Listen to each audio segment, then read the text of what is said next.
The child's fingers slip from her mother's hand. A sharp cough cuts the night open. The sound echoes down the hospital hallway, thin and desperate, like glass about to break. The mother leans forward fast, pressing her palm to the child's chest, counting breaths the way other people count money. "Easy, I'm here," she whispers. The hospital smells of antiseptic and old fear. White lights buzz softly above them. Machines beep with cold patience. The girl's eyes flutter, searching for her mother's face. She finds it. The panic slows, just a little. The mother exhales. She is young, but life has aged her hands. Cracked skin, short nails, a faded bracelet tied with thread. She smooths her daughter's hair, even though it refuses to stay neat. She hums, low and shaky.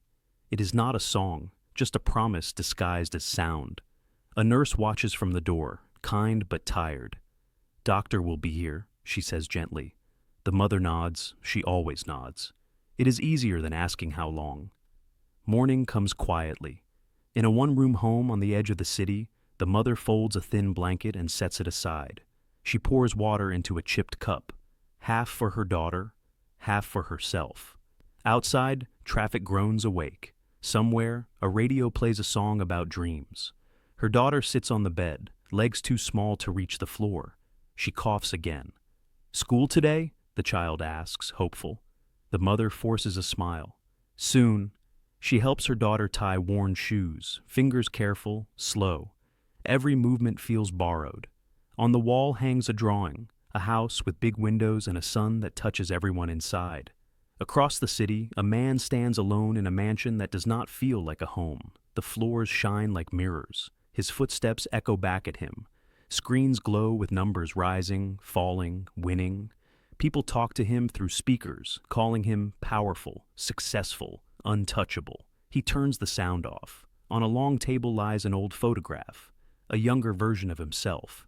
Someone else's hand rests on his shoulder. He stares at it longer than he means to. Something tight moves in his chest. Later, he pulls on plain clothes, no driver, no watch worth more than a house. He steps outside unnoticed, for the first time in years. At a crowded street market, the mother rests on a bench. Her daughter leans against her side, breathing carefully.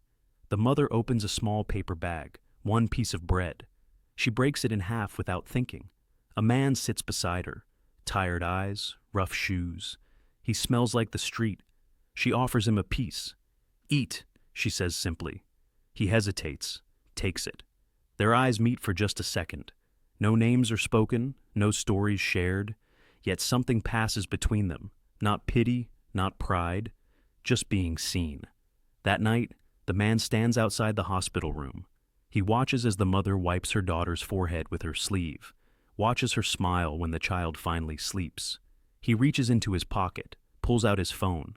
A number could solve so much. Doors could open. His thumb hovers. Then he lowers the phone. Inside the room, the mother keeps humming. And in the silence, the man realizes something is beginning. The man's hands shake as he scrubs them under cold water. His skin is raw. A small cut stings like fire. He stares at his reflection in a cracked mirror, hardly recognizing the man looking back. Outside, the day has already begun without mercy. The mother waits by the door. "You don't have to stay," she says softly. He shakes his head. "I want to." They walk together through narrow streets. The city feels louder here, horns shouting, life pushing forward without apology. He carries a sack that digs into his shoulder. After 10 minutes, it feels heavy. After an hour, it feels unbearable. The mother never complains. She pauses only when her daughter coughs. She kneels, rubs the child's back in slow circles, counts again. Always counting. At the hospital, the air feels thicker. A nurse hands the mother a form. The words are long, complicated. The number at the bottom is clear, too clear. The mother swallows hard. "Is there another way?" she asks. The nurse looks away. "We're trying." The child smiles weakly, holding up a small drawing. 3 stick figures holding hands. "This is us," she says. The mother presses the paper to her chest like armor. The man watches. His fingers curl into fists. He feels something unfamiliar rising inside him, not anger, not fear, but helplessness. The night is worse. the child's fever spikes. Her breathing turns shallow. Machines scream. The mother stumbles into the hallway, knees giving out. She doesn't cry right away. She just sits on the floor, staring at her palms like they have betrayed her. "I did everything," she whispers. The man sits beside her, not touching, just present. Minutes pass, then hours. A doctor finally speaks in a low, careful voice. "We need time. Time." The word lands heavy. Outside, the man slips a small envelope under a door. No name, no note. Just enough to buy medicine for another day. He hates himself for it. Anne needs to do it anyway. Later, the mother finds it. She stands very still. Her hands shake, not with relief, but confusion. "Who would do this?" she asks. The man looks away. In the quiet hours before dawn, the mother writes a letter. The man sees her fold it carefully and place it inside her bag.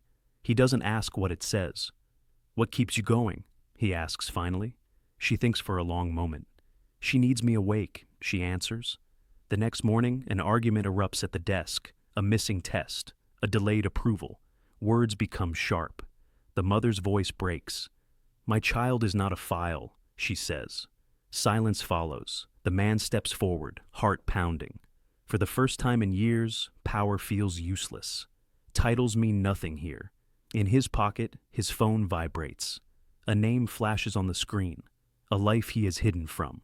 He doesn't answer. He looks at the child through the glass, pale, small, fighting. And suddenly, memory floods him. A hospital room from long ago. A hand slipping away. His breath catches. If money cannot buy time, he thinks, then what can he give before the next heartbeat is lost? The machine screams, a flat sound, endless, wrong. The mother moves before anyone else. She grabs her daughter's hand, warm but fading, and presses her forehead against it. Her lips tremble, but her voice does not. "Stay," she whispers. "Just stay." Doctors rush in, curtains snap shut, orders fly. The room fills with sharp motion and sharper fear. The man stands frozen, chest tight, every breath heavy like he has earned none of them. Seconds stretch into something cruel. Then, a sound. Soft, uncertain, a heartbeat finding its way back. The mother sinks to the floor, shaking, hands covering her mouth to trap the sob before it escapes. Hours later, the doctor removes his mask. "There is a procedure," he says. "Risky, but possible." The mother nods without hesitation. "Do it." Forms appear, costs follow, silence grows. The man steps forward. "I can help," he says. She turns to him, eyes red, tired, honest. "No," she says. "Just stay." The word hits him harder than any refusal. In the waiting room, time slows to a crawl. He sits beside her on cold plastic chairs. The truth presses against his ribs, begging to be released. Finally, he exhales. "I lied," he says, "about who I am." She listens. No interruption, no questions. He tells her everything. The money, the buildings, the life that never taught him how to hold a hand when it mattered. He expects anger. He expects disgust. She is quiet for a long time. Then she says, "Then remember this moment. Nothing more." The surgery lasts forever. When the doors finally open, a nurse smiles through tired eyes. She's stable. The mother covers her face, overwhelmed. The man closes his eyes, feeling something loosen in his chest for the first time in years. Weeks pass. The child sits by a window, sunlight soft on her skin. Color returns to her cheeks. She draws again, this time a door, wide open. The man keeps his promise. No press, no headlines, just action. A pediatric wing quietly funded, faster approvals, nurses with lighter loads, systems that treat people like people. He visits often, no suit, no escort. One afternoon, the mother hands him the folded letter. "I wrote this when I thought I would lose her," she says. "You should read it." He doesn't, not yet. He places it in his pocket instead, close to his heart. Outside, after rain, a small puddle forms. The man unfolds his own old letter, unsent for decades. He folds it into a paper boat and sets it gently on the water. It floats, then drifts